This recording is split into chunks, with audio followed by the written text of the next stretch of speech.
Digestive system అనేది మనం తినే ఆహారాన్ని జీర్ణం చేసి ఉత్సాహంగా ఉండడానికి ఎనర్జీ ఇస్తుంది. మనలో సరిగ్గా అరగని ఆహారాన్ని జీర్ణ వ్యవస్థ ద్వారా వృధా పదార్థాల్ని బయటికి పంపిస్తుంది. మీ పొట్ట ఉబ్బినట్టుగా ఉండి గ్యాస్ ఎక్కువగా బయటికి వెళ్లడం, తేన్పులు, వాంతులు, వికారం ఉంటే మీకు మలబద్ధకం సమస్య ఉందని అర్థం. మీ జీర్ణ వ్యవస్థ సరిగ్గా పనిచేయట్లేదని అర్థం. జీర్ణక్రియ సమస్య యొక్క ముఖ్యమైన లక్షణాలు గుండె మంట, మలబద్ధకం, విరోచనాలు, గ్యాస్ట్రైటిస్, పైల్స్, మలం విసర్జించే చోట మంట, పిత్తాశయంలో రాళ్లు. కొన్ని సులువైన ఇంటి చిట్కాల ద్వారా ఈ సమస్యని పరిష్కరించి జీర్ణక్రియ సరిగ్గా పనిచేసేలా చేయొచ్చు. 1 టీ స్పూన్ జింజర్ పేస్ట్ తీసుకోండి. అందులో 1 teaspoon garlic paste, 1 teaspoon carom seed అంటే వాము, ఇంకా హాఫ్ లెమన్ జ్యూస్ని పిండండి.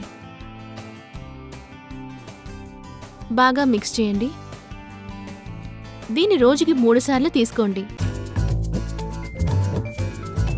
ఇసబ్గుల్ సులువుగా దొరికే ఒక ఆయుర్వేదిక్ మెడిసిన్. 1 స్పూన్ ఇసబ్గుల్ తీసుకోండి. 1 గ్లాస్ వాటర్లో కలపండి.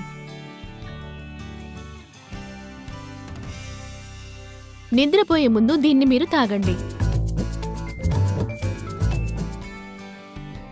Half tea spoon asafoetida powder తీసుకోండి, అంటే ఇంగువ. 1 గ్లాస్ వేడి నీళ్లలో కలపండి. రోజుకి 2 సార్లు తాగితే జీర్ణశక్తి పెరుగుతుంది. ఇవి మాత్రమే కాకుండా కొన్ని సులువైన ఇతర చిట్కాలు. ఆహార పద్ధతి సరిచేసుకోండి, ఒత్తిడి తగ్గించుకోండి, ఉత్సాహమైన జీవితాన్ని అనుసరించి మీరు మీ జీర్ణశక్తిని పెంచుకోండి. బాగా తినండి, ఆరోగ్యంగా ఉండండి. ఇటువంటి ప్రకృతి సిద్ధమైన ఇంటి చిట్కాల్ని తెలుసుకోవడానికి www.homeveda.com కి విజిట్ చేయండి.